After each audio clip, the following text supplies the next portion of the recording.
So I've been recently taking care of this guy. He's been getting adjusted now for probably about 8 weeks, somewhere in that ballpark. And he came in and he's got no feeling, or very little feeling in his foot, his right, I think it was his right foot, if I remember correctly off the top of my head. And it's been going numb. So is it hurting? It's like, sometimes he'll get the pins and like the pins and needles in it.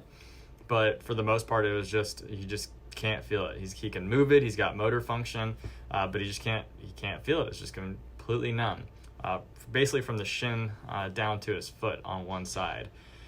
And we went through, looked at his x-rays, just got terrible arthritis all the way from his neck down to his low back, and said, oh, this is definitely a problem coming from the spine. And I could tell that it seemed like a little bit of a stretch for him to wrap his head around this, because it's like, well, it's down in my leg. I don't know how, and I can feel right where it starts. It starts at the shin, and then it moves into the foot. But he didn't say anything, but I know exactly where people are coming from. They're like, well, I can feel where the pain is.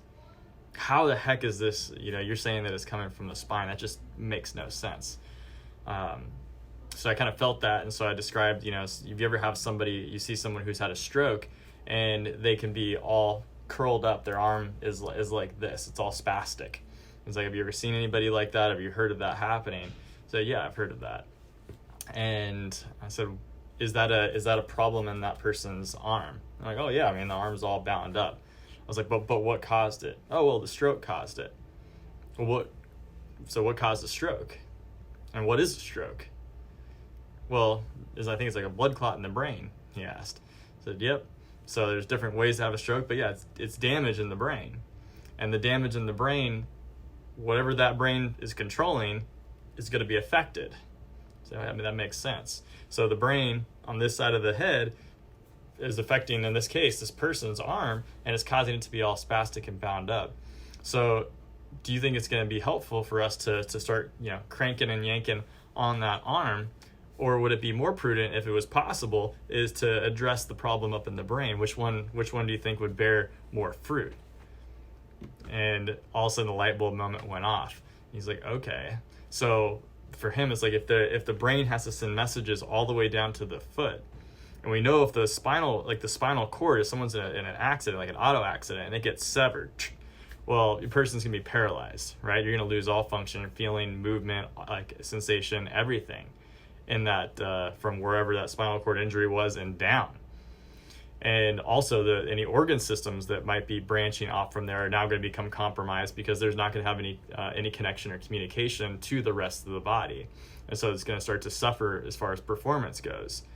And so in the case of a severed spinal cord, you can start to have tension on the cord, right? You can have poor communication on how the brain is signaling the body, and in this case, his leg, and it starts to become affected.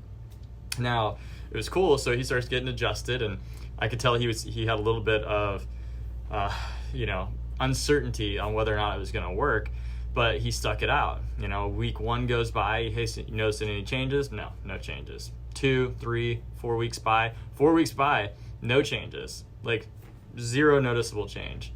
I say, hang in there, like we're on the right track. Just give it time. It takes a long time for it to get here. It's gonna take some time for it to go away. Cool thing, I think it was week 7, about week 7. We'd done his reevaluation at week 6. Still not really noticing like any real changes at all. But we saw on the nerve scan that we did that there was improvement. The spine was adapting, things were shifting, things were changing. Really cool. And it was on week 7 for him. It didn't just begin to shift, like within a matter of 4 or 5 days, it just went away. The numbness went away, and he got his feeling back. So I should say it came back. It didn't go away, it came back. His sensation came back. And he's like, I mowed my lawn even, and normally with mowing my lawn, like that's exhausting, and I get stiff. And now all of a sudden, the other problems that he said he didn't have starts to surface, right? Like, oh, normally I get stiff and achy, and my back hurts when I'm mowing, and that's not happening anymore. Now, he never even told me that to begin with. He's like, no, I don't have any problems in my back. It's just down the leg, right? But it's all connected. And then he stuck it out, but he saw the bigger picture, right? So when you understand intellectually what we're going for, it does help, right? Because it can take a lot of faith to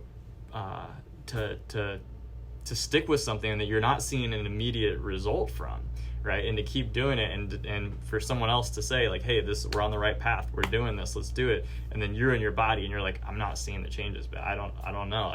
I don't know if this is working. And I've had that happen for people that, it's been 2.5 months, almost 3 months in, and they're not really seeing anything. And then guess what? Bam, they turn the corner. And that's exciting because it's your body. Everyone's body just takes time, right? Some people respond instantly. Some people take a lot longer. It just depends on the amount of damage that you've accumulated over your life and how much you've tamped it down. There's just countless stressors that can be contributing to that.